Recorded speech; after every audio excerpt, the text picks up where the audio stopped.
Tonight's story is unlike any other I've shared. I didn't find this tale online or hear it from a friend around the campfire. This one came to me in a letter. A few days ago, I received an anonymous package in the mail. No return address, no name. Inside was this letter. It was handwritten, messy, like the author had been in a rush, or maybe they were scared. I wasn't sure what to think at first, but as I started reading, man, this one gave me chills. It felt real, too real. The guy who wrote this says he's been through some stuff. Stuff he's been warned never to talk about. He swore to keep it a secret, but for some reason, he couldn't keep quiet any longer. He said he wanted me to share it, to warn others. I don't know if this story is true, but the way it's written, it sounds like a guy who's been to hell and back.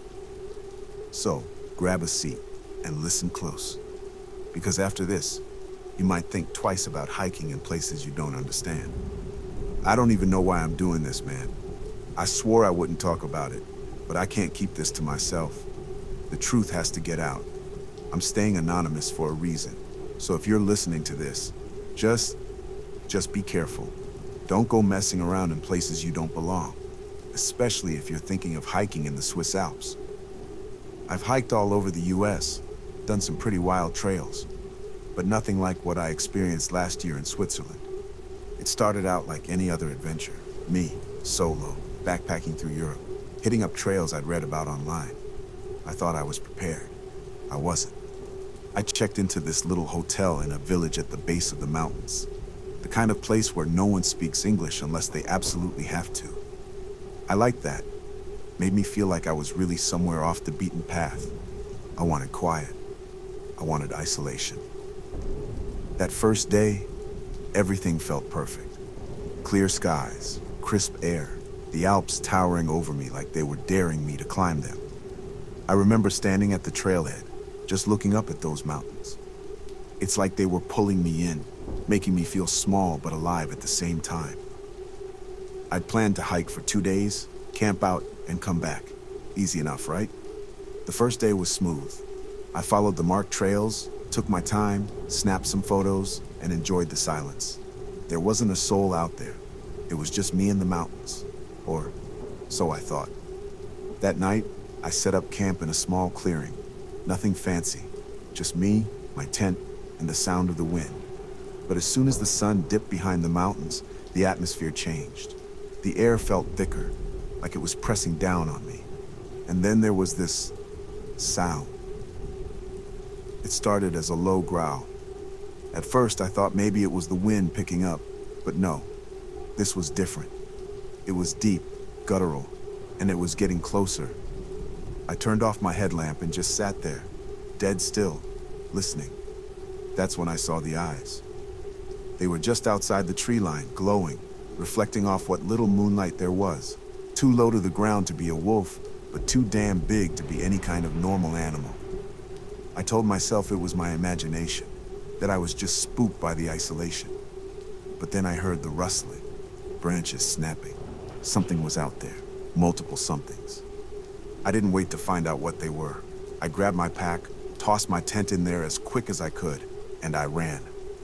I don't even know how long I was running for, but the growling, it followed me. And the eyes, those goddamn eyes, there were more of them, surrounding me. I tripped at one point, rolled down a slope and landed hard. That's when I saw them, for real this time. There were at least 4 or 5 of them. They weren't like anything I'd seen before, like giant lizards, but with stubby legs and thick bodies. Their mouths were open, showing rows of jagged teeth. It hit me then. I'd read about them before, some old Swiss folklore, Tatzelwurm, but they were supposed to be a myth. I should have died right there. But for whatever reason, they didn't get me.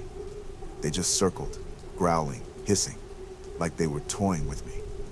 Maybe they were waiting for me to make the wrong move. I'm not sure. Somehow, I managed to get up and I ran like hell.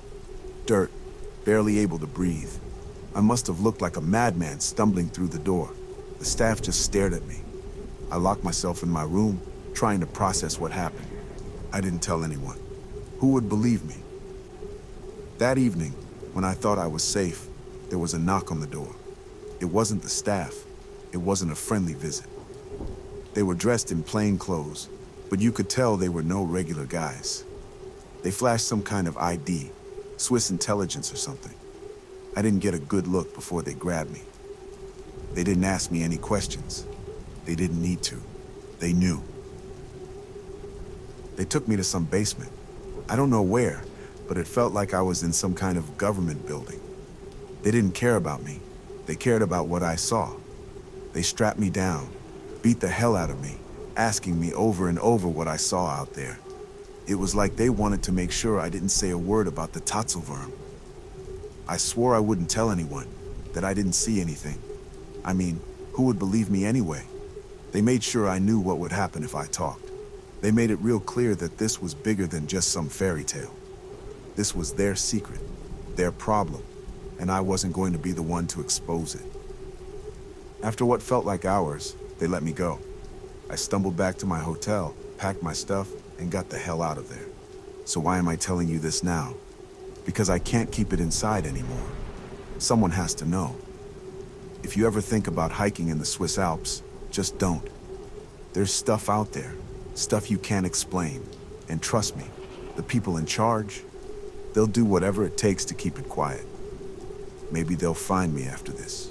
Maybe they won't. But if something happens to me, you'll know why. Be careful out there, man. You never know what's really lurking in those mountains.